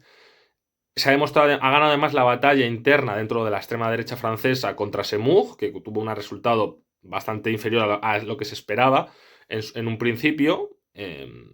Y bueno, y yo creo que es interesante ver qué pasará en 2027, que es cuando vuelven a haber las elecciones en Francia, porque no se va a poder presentar Macron, porque ahí en Francia por ley no te puedes presentar a 2 mandatos seguidos. Podría ser Macron en el siguiente, en este caso. Y claro, habrá que ver qué figura propone el centro derecha francés para, digamos, pues realizar una plataforma o un nuevo partido, no se sabe, que pueda luchar contra la extrema derecha, que al final es, digamos, el competidor. La izquierda veremos en qué estado está. Sí que es verdad que el 2022 tuvo un resultado muy bueno, Mélenchon, y si a lo mejor con una candidatura unitaria podría llegar a esa segunda vuelta que se le escapó por poco en 2022. Veremos, ¿no? Pero yo creo que es importante ver qué desarrollo tiene Le Pen, que como ya hemos explicado en varias ocasiones, y podéis leer los artículos en la web, ha tenido una deriva, digamos, no tanto desmarcándose digamos, de la anterior fase de su padre o del Frente Nacional, ¿no?, histórico, hacia una visión más social, ¿no?, por así decirlo, perdón, para acaparar más voto de clase media, clase baja, etcétera, ¿no?, que se ven, digamos, abandonados, por así decirlo, por las élites parisinas o por las élites en general, ¿no? Hace poco ha nacido la noticia, el análisis, perdón, en los que explicaban que Le Pen se está, digamos, acompañando de una serie de asesores, están hablando de 100 asesores, para, digamos, que ante una previsible victoria en 2027, es decir, que ayuden a crear una serie de medidas, una serie de corpus de gobierno para reforzar su figura de cara a ese posible gobierno. Igualmente, digamos que Le Pen se está preparando para una posición más presidenciable y para un gobierno, y eso es bastante interesante, ¿no? De todas maneras, las elecciones las elecciones europeas van a marcar, yo creo que un momento importante. De hecho, Macron se está también preparando y por eso hizo ese cambio de primer ministro, ¿no?, con Gabriel Attal ahora, para intentar ganar un momentum político. Y si vuelve a ganar las elecciones presidenciales, las europeas, Le Pen, o en este caso su partido, yo creo que veremos nuevamente un momentum de la extrema derecha y veremos cómo se resuelve, porque además al gobierno de Macron se le siguen acumulando los problemas internos, ¿no? Y es algo que va a aprovechar la extrema derecha, evidentemente. Bueno, ya estamos aquí de vuelta después de escuchar de nuevo a Pablo. Están viniendo bien los clips de Pablo, no solo porque, por supuesto, lo primordial nos permite tener un poco esa mirada europea tan importante, ya sabéis, en el marco de las europeas, sino también porque nos está permitiendo descansar a Juan y a mí, que la charla está siendo tan interesante como agotadora, la verdad, hay que reconocerlo. Pero bueno, nada, recordaros una vez más que si os está gustando el directo, si os está gustando el contenido que hacemos aquí, nos podéis ayudar con esas subs aquí en Twitch. Ya sabéis que con Prime es totalmente gratis. Si tienes suscripción de Amazon Prime, la suscripción a Twitch te sale gratis, y que si no, también nos puedes ayudar con una suscripción de pago que nos ayuda bastante más. La encuentras dándole a suscribirse, eligiendo la duración, y ahí aportas tu granito de arena para que Descifrando la Guerra en general como proyecto y en particular en Twitch pues siga existiendo y podamos seguir haciendo este trabajo. Recordamos que de vez en cuando para los suscriptores hacemos contenido en exclusiva aquí en Twitch. De vez en cuando abrimos directo solo para los suscriptores. Esta semana, probablemente el viernes, hagamos de nuevo directo solo para suscriptores al mediodía, siempre hora peninsular española, así que quien quiera formar parte y quien quiera aportar su granito, pues aquí en Twitch es bienvenido. Bueno, y volvemos entonces con múltiples temáticas que estábamos hablando.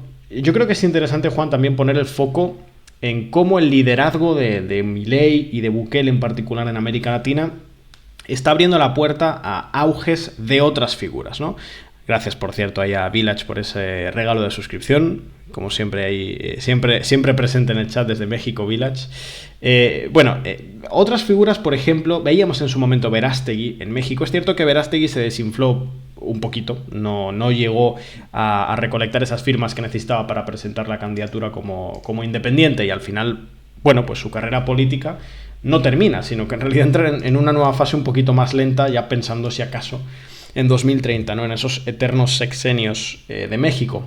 Pero hay otras figuras que hay que seguir de cerca y sería interesante ver en qué medidas han visto influenciados por Bukele o por Milei, la capacidad que ellos están teniendo de generar crecimiento de la derecha radical en otros puntos. Es decir, su propia existencia hace que otros candidatos crezcan prácticamente por arrastre, por ser la representación nacional de lo que sería Milei o de lo que sería Bukele. Por supuesto está Guido Manini en Uruguay, López Aliaga, tenemos también a José Antonio Cast, bueno, tenemos múltiples figuras, la propia vicepresidenta de Daniel Noboa, que veremos a ver qué carrera política hace, pero recordemos que tiene las famosas fotos con el Make America Great Again, ha compartido espacios con el propio Javier Milei. Bueno, son distintos liderazgos. Y yo creo que ahí habrá un debate interesante, Juan, cómo se capitaliza eso, ¿no? Porque es cierto que, aunque tengan proyectos diferentes, propuestas diferentes, se benefician, se nutren del crecimiento de Bukele y de Milei en lo que hablábamos al principio, en esas redes de comunicación digital que habilitan discursos que generan adhesión en sectores importantes de la población, y esa adhesión es capitalizada por líderes que dicen: esto que escucháis en Argentina, esto que escucháis en El Salvador, nosotros somos los que lo representamos aquí. Uy, que hemos tenido un problema técnico. No. Bueno, a ver, ¿me escuchas bien ahora? Te escucho perfectamente. No se rompió nada, todo bien. A ver, viste, yo hace un ratito te decía esto de que no creía que la gravitación de Milei en el ecosistema norteamericano, ¿no?, de CPAC, está atado a los resultados en Argentina, ¿no? Yo te dije eso y eso lo sigo defendiendo. Ahora, yo creo que en América Latina es distinto, ¿no? O sea, parte de la gravitación que tiene Bukele, más allá de su figura como influencer y demás, está construida en los resultados del salón, ¿no? También por esta crisis de seguridad que te decía que está cada vez más desbordando a Sudamérica. Yo lo que creo, para decirlo rápido y sencillo, o sea, yo creo que a Milei si le va mal, le va a costar seguir como un modelo, y creo que por eso siento que no sé si es una apuesta tan segura seguirlo a Milei siendo un líder latinoamericano. Esto ya lo estamos empezando a ver, digo, esta idea de que está produciendo ciertos movimientos. Acá estamos hablando de Milei, no de Bukele. Yo miraba, por ejemplo, el caso en Chile, cuando dentro del Partido Republicano, que es el partido de José Antonio Cast, cuando Rojo Edwards, que es uno de los senadores que rompe con Cast en el marco de la discusión constituyente, acusándose, como es increíble, ¿no? Como se acusan de que el otro es más progre que uno, ¿no? Sí, tal cual. Porque no son reales, ¿viste? Sí, ¿hasta dónde? Como si José Antonio Cano es la derecha. ¿Qué es la derecha, boludo? Bueno, también ese es el éxito, ¿no?, de la derecha radical, correr el marco del discurso. Tal cual.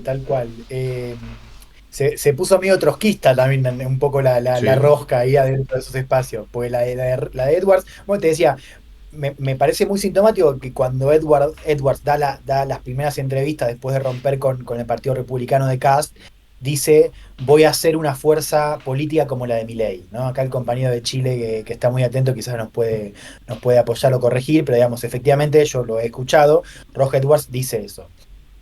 Yo hablé con uno de los vicepresidentes del Partido Republicano de Cast cuando fue la elección de Milei, que era un chico que antes se ocupaba de la rama juvenil del partido, y él me decía: a Milei lo vemos como un primo.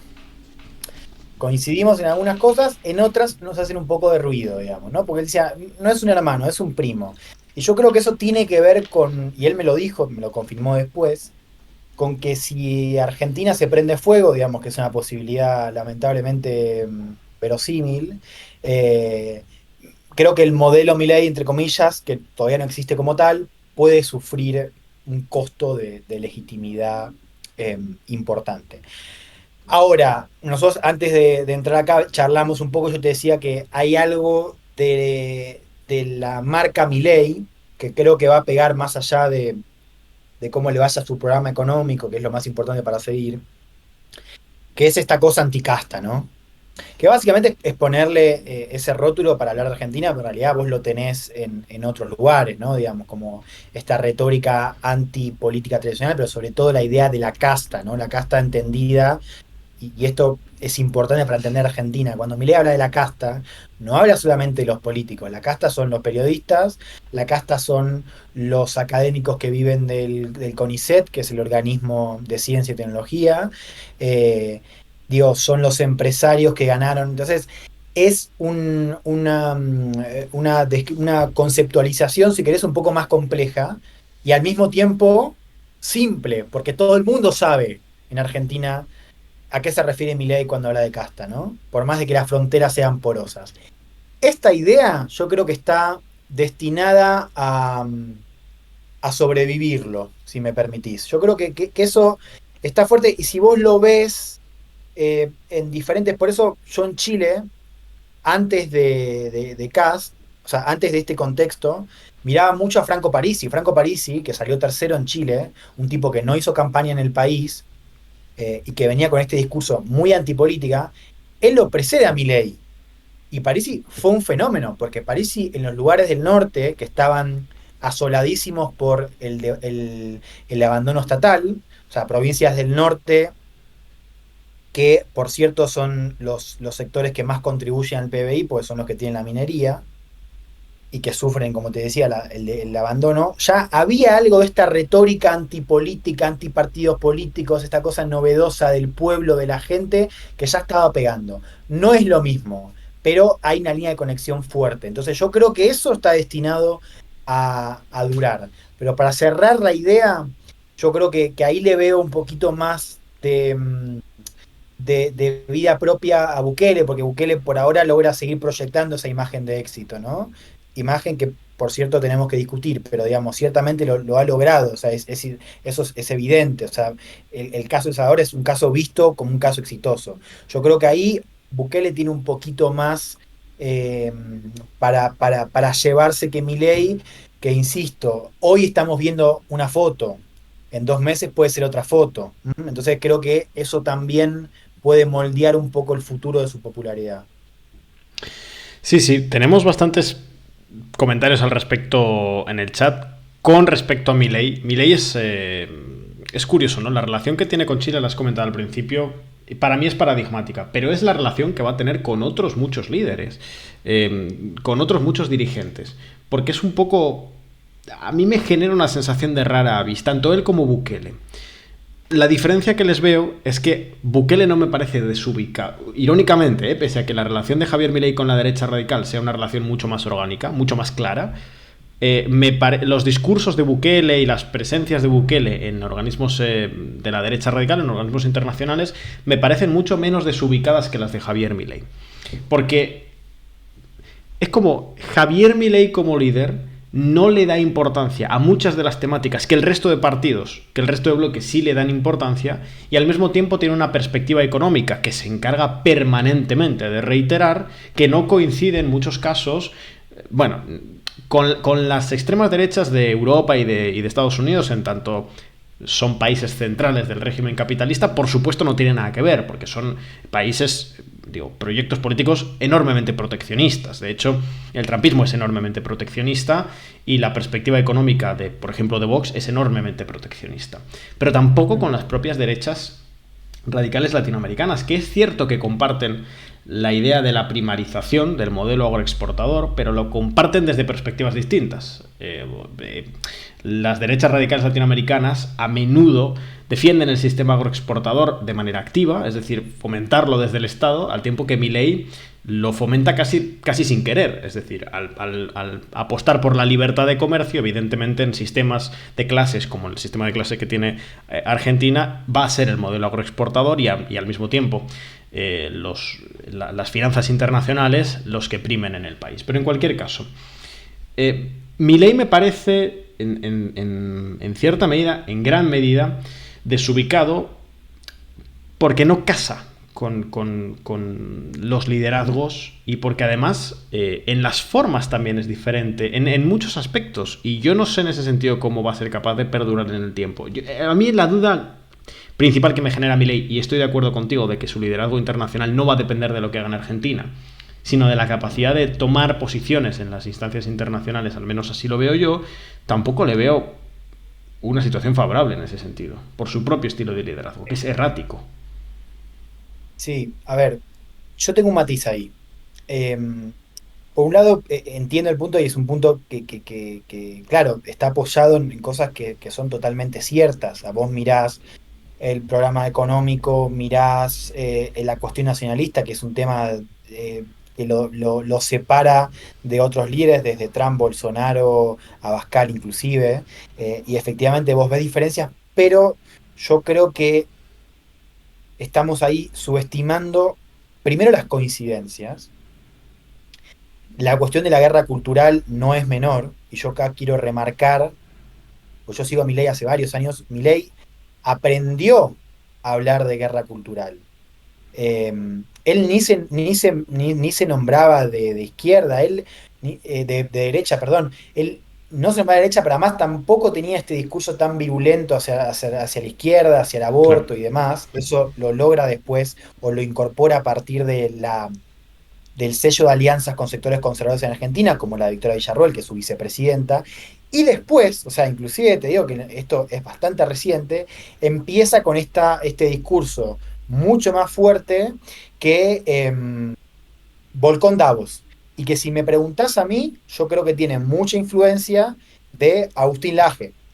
Laje Ujú. que supo ser, no te digo un gurú, pero, o sea, de lo argentino seguro y lo latino también, pero sé que Laje tuvo mucho contacto con Vox cuando estuvo estudiando en España. De hecho, hay una nota del español que lo presenta Laje argentino, lo presenta como el nuevo gurú intelectual de Vox, el nuevo gurú de Vox. La pueden buscar, es muy interesante. Él ha comprado todo ese buzón gramsciano y yo creo que Milei ha adoptado como un pilar importante de su discurso y sobre todo a nivel de posicionamiento internacional la cuestión de la guerra cultural. Y ese no es un punto menor, porque ahí me parece que hay una coincidencia fuerte que puede pesar quizás más que estas diferencias que vos bien trazás, ¿no?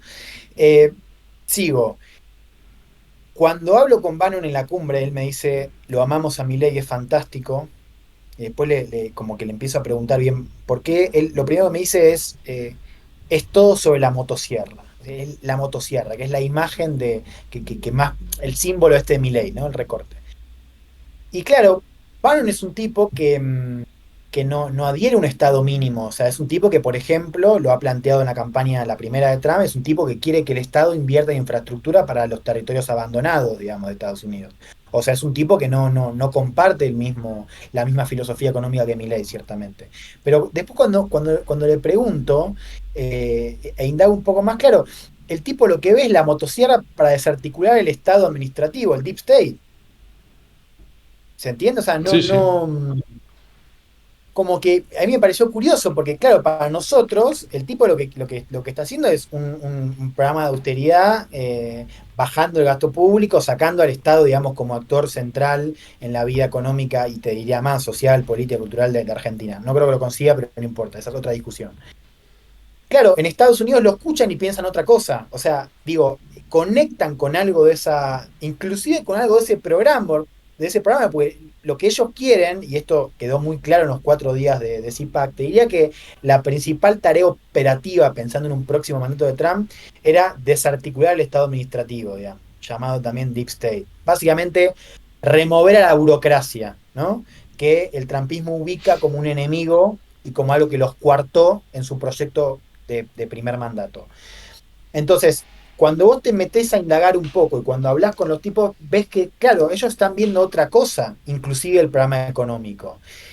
Y te digo más, más allá de la guerra cultural, más allá de esto de la motosierra y el Deep State, para mí el estilo de Milei, que es errático, yo ahí estoy de acuerdo, es lo que más les gusta, es la irreverencia.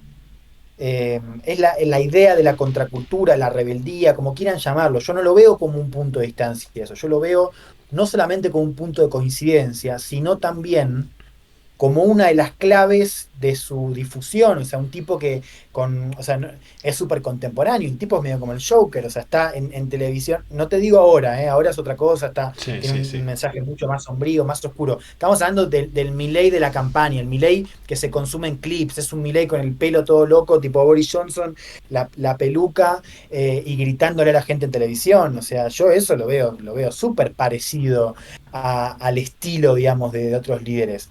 Dicho esto, el resultado económico de Argentina va a pesar muchísimo en América Latina, ¿eh? No te digo como en este ecosistema de Estados Unidos. Sí, de hecho, Trump insiste mucho cuando se junta con Milei, lo hemos visto, en esto de Make Argentina Great Again, y Milei no quiere hacer a Argentina great again. Y no lo digo por un sesgo mío ideológico, sino porque no es su proyecto. Su proyecto, en tanto anarcocapitalista, es la defensa de la libertad individual, el derecho a la vida, a la propiedad, bla, bla, bla. Bueno, lo que es el mantra permanente que repite Javier Milei, y que además lo encontramos en distintos influencers anarcocapitalistas.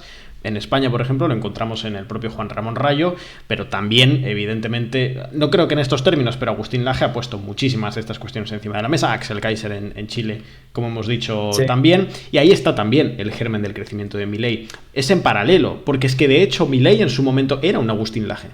En otros códigos, en otros espacios, pero era un Agustín Laje, era básicamente un influencer de la lógica liberal libertaria.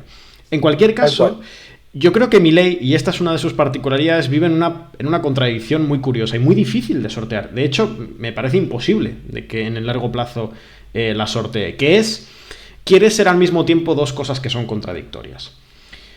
Él, en tanto viene de un ambiente, si se quiere, académico, enormemente competitivo, la competitividad de ser el que más sabe, de ser el que más aporta del ámbito de los pensadores o de los ideólogos del anarcocapitalismo, él en todo momento se percibe, o yo percibo, que intenta demostrar que da igual la posición que ocupe, que él va a seguir formando parte de esa casi identidad religiosa o identidad de fraternidad de los anarcocapitalistas. Y a veces en sus discursos se nota que les está hablando a ellos, que está hablando a ese reducidísimo sector ideologizado, enormemente ideologizado en las redes, de determinados influencers, pensadores, ideólogos en el mundo hispanohablante, que reiteran las verdades del anarcocapitalismo. Y al mismo tiempo que quiere ser eso, que no quiere abandonar esa retórica y que no quiere mancharse desde el gobierno de algo que no sea anarcocapitalista, porque perdería el respeto de sus similares, de sus semejantes, de lo que es un ámbito el cual no quiere abandonar. Él quiere seguir siendo parte de eso, incluso desde el poder. Y al mismo tiempo quiere ser aliado de todos aquellos que internacionalmente deberían ser aliados suyos por su mirada sistémica del sistema del plano internacional, ¿no? A pesar de las enormes contradicciones ideológicas que tiene.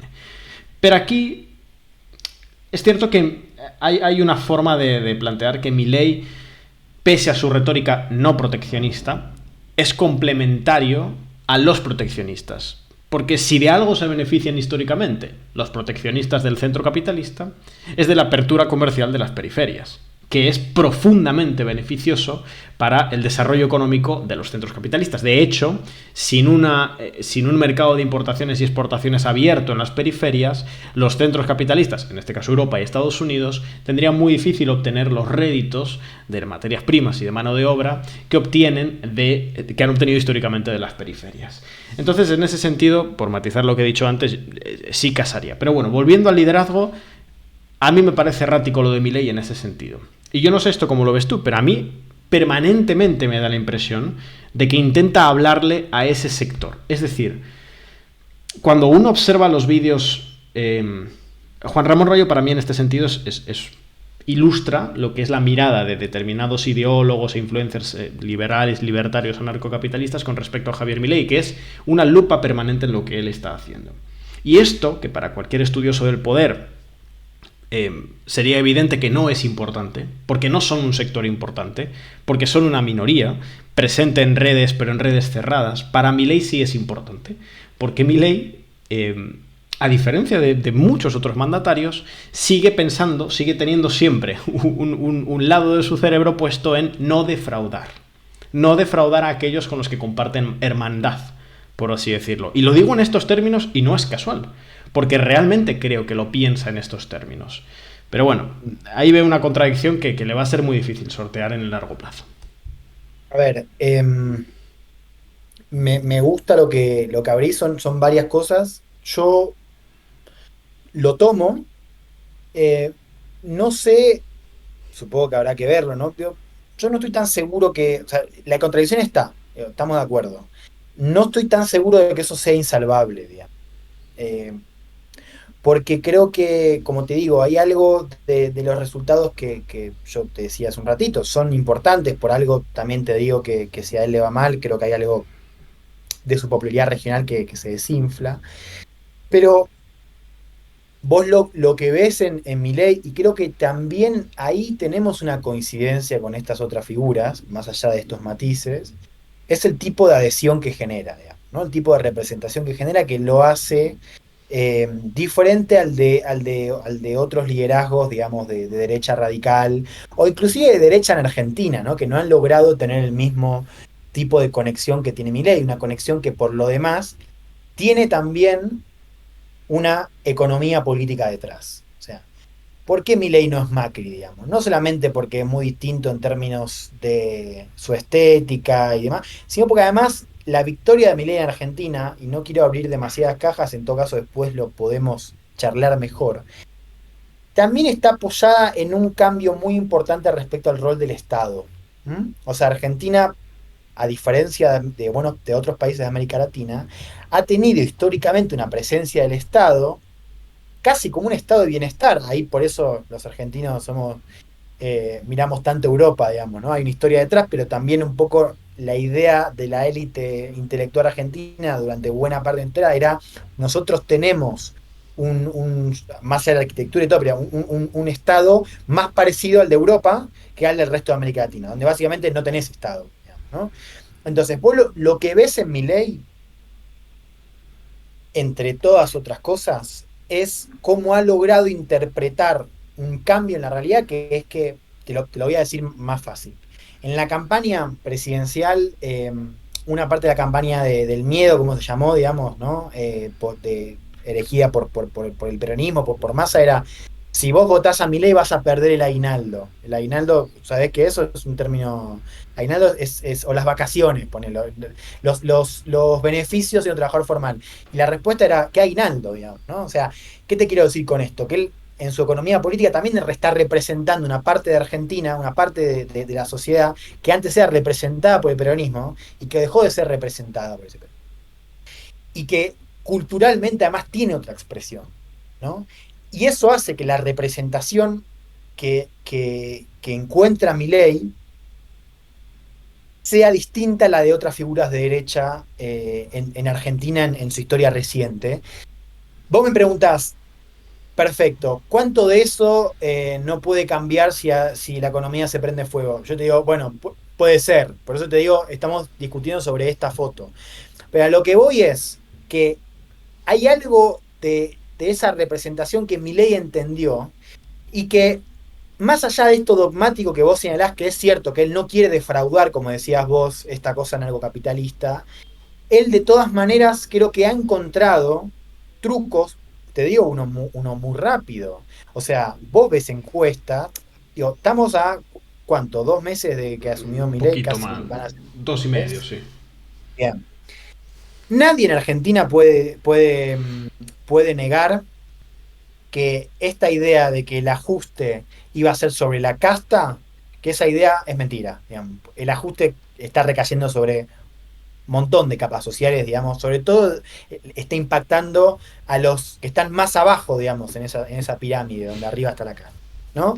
Y sin embargo, vos lo que ves es que, supongo que también por la imagen o por el contexto de crisis con el cual venías, con esta idea de que la gente tampoco tiene una expectativa tan fuerte de que el país cambie de un día para el otro, seguramente por eso, pero ciertamente vos no ves una pérdida de apoyo que digas, bueno, el tipo defraudó a la gente y sin embargo, ¿no? ha perdido apoyo o su figura ha perdido gravitación. Porque acá seguimos hablando de lo que señalabas vos, esta cosa de la contradicción, y yo lo que te digo es, ojo, porque Milei ya ha encontrado, mismo con la cuestión de los impuestos, o sea, se ha desdoblado. O sea, vos lo que ves es un tipo efectivamente muy dogmático, pero en que su proyecto político no ha seguido del todo esas líneas, pero lo que sí ha seguido, y creo que en esto ha sido astuto, ha sido profundizar. O sea, un tipo que se peleó con el Congreso, estaba negociando, el Congreso no le vota lo que él quiere y el tipo sale a liquear, a ponerle me gusta a tweets totalmente ofensivos contra todos sus posibles aliados, digamos, ¿no? Sí. Entonces lo que ves es una profundización y lo que ves es que una parte de sus bases, yo creo que también por esa economía política, pero eso lo podemos discutir después. Cuando digo economía política para decir que su ascendencia ciertamente no está solo en la tribu libertaria, digamos, que es muy pequeña, ¿no? Digo, no se ha dañado ese vínculo. Por eso digo, es algo más complejo y yo no sé si no es insalvable, porque por lo demás, yo no creo que Milei tenga problemas en seguir siendo ubicado en esta familia que estamos conversando, con esta cosa muy errática y muy del desgobierno que vemos en Argentina, cuyo resultado está incierto. Y cierro con una idea que creo que es muy importante para esto que estamos conversando, perdón por las respuestas tan largas, pero acá hay algo muy importante que nos distingue a nosotros de ustedes, de Europa, digamos, ¿no? Que charlábamos recién del sistema presidencialista y el sistema parlamentario. Eh, ¿Cuál es el éxito de Bolsonaro para mí en Brasil? Que se comió la derecha, Claro. digamos. Vos mirás el mapa de 2018 y el de 2022, el mapa electoral de Brasil, y vos decís, puta, tenés una gestión bastante deficiente en la economía, una gestión atroz a nivel sanitario, un tipo que hizo de Brasil un hazmerreír en el concierto internacional, algo que a las élites que habían votado contra el PT en 2018 se supone que le hacía bastante sentido. Y al mismo tiempo un tipo como Lula, que era un tipo popular, porque Lula no es, nunca fue un caído en desgracia. Lula cuando lo meten preso, él era popular. Y sin embargo, esta idea de que Lula lo iba a pasear, digamos, que iba a ser una elección donde el mapa iba a ser distinto, se hablaba de Lula penetrando en el voto evangélico, el mapa fue muy parecido. Lula ganó por los votos de las periferias de Minas Gerais, San Pablo y Río de Janeiro, Sí. que estaban sin comer y que votaron por Lula. Y ganó con su base de representación histórica, que es el Nordeste. Esto puede parecer muy técnico, pero tiene un sentido, que es, Bolsonaro ganó porque asumió el espacio del antipetismo. Lo asumió y le dio otro sentido, digamos, lo radicalizó, lo llevó hacia otro lado. Entonces, yo la pregunta que quiero hacer es, en Argentina vos tenés un espacio tradicional del antiperonismo, que es digamos, un espacio hasta cultural, identitario, histórico, digamos, ¿no? O sea, Macri viene a representar eso con un partido nuevo que es el PRO. Antes lo representaban con menor éxito, a veces un poco mejor, otros partidos, ¿no? Yo lo que digo es, ojo, porque si Milei logra hacer lo que hizo Bolsonaro en Brasil, que es elegirse como la única opción de derecha antiperonista, básicamente opacando con su popularidad, que te la mencionaba hace un rato, y su representación, opacando a otras figuras, qué sé yo, Macri, Patricia Bullrich, quien sea, ojo, porque ahí estás repitiendo algo que ya está pasando en otros lados y que es muy nuevo, porque la verdad es que digo, estamos recién ahora pensando el futuro de los liderazgos que perdieron, digamos, ¿no? Bolsonaro, Trump, vos me hablabas de Abascal, pero el sistema presidencialista y la cultura política de América Latina me parece que genera una diferencia, no sé si estoy siendo claro, pero yo creo Sí, que sí. ahí tenemos también un punto a mirar. No sé, es una pregunta que me hago. Mira, yo en ese sentido lo conecto con... Europa tiene partidos democristianos, conservadores, mucho más asentados que buena parte de los partidos de la derecha tradicional o de la derecha conservadora liberal latinoamericana. Eso ha generado un proceso por el cual, en buena parte de los países europeos, no en todos, porque en algunos la ultraderecha es la principal fuerza de la derecha, pero en aquellos en los que no ha sido capaz, porque la estructura propia de los partidos de la derecha, bueno, España es un caso paradigmático en ese sentido, ¿no? El Partido Popular ha conservado su liderazgo de la derecha, con cierta consistencia además en ámbitos, en materia electoral, pero a cambio de asumir determinados marcos ideológicos y discursivos de la derecha radical. Pero la existencia de esas estructuras fuertes de partido es lo que ha permitido que asuman el discurso sin perder el liderazgo orgánico. Y de hecho, claro, eso se ve claramente en las tendencias que están teniendo los partidos populares europeos en el Parlamento Europeo, que están abriendo las puertas, y eso vamos a ver cómo se desenvuelve después de las elecciones europeas, en vez de hacer el pacto histórico, la convergencia histórica con la socialdemocracia y con los partidos liberales, virar y pactar con las derechas radicales en Europa. Eso es un proceso que se está dando en los parlamentos nacionales y que probablemente se va a dar en el Parlamento Europeo, pero que incluso aunque no se dé en el Parlamento Europeo, ya se está dando en los parlamentos nacionales y ilustra en ese sentido un giro de los partidos tradicionales de la derecha europea hacia la retórica y algunas de las posiciones de la derecha radical en América Latina, por la propia lógica caudillista, por la propia lógica de los liderazgos que tiene sentido en sistemas políticos presidencialistas. Lo que está pasando es que estos líderes se comen el espacio de la derecha. Vamos, lo de Bolsonaro es... Bolsonaro es la derecha en Brasil a día de hoy. O sea, él es la derecha en Brasil. Milei es un caso distinto. Milei ha tenido que pactar. Argentina tiene un sistema político con distintos actores. Un sistema político, bueno, argentino. No se puede en cierta medida comparar con otros. Pero es el objetivo de Milei. Es lo que intentó Macri en su momento. O es lo que habría intentado Patricia Bullrich en caso de pasar al balotaje.